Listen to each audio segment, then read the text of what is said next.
Hey there friends, in this video I'm going to be showing you how to blur the background of your images using Affinity.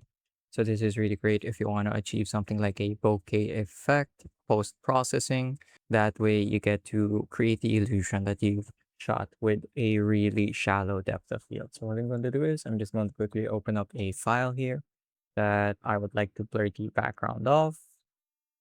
And now that we're here, what I'm going to do is I'm going to quickly use the object selection tool.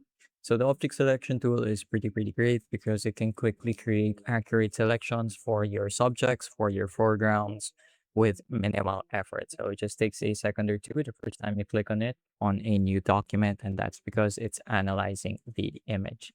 But as you can see, now that it's done analyzing, the moment I hover over the subject, it accurately is able to detect and select it with just the click of a button. So there we go. And what I'm going to do now is I'm going to quickly invert the selection.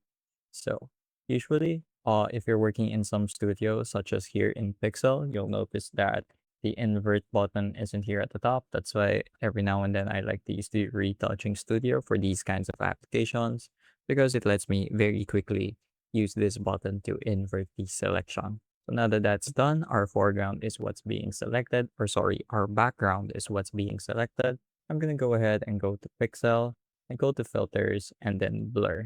So here you're going to see a bunch of different options for the types of blurs that you want to achieve. You have motion blur, radial blur, the standard Gaussian blur, and also the depth of field blur.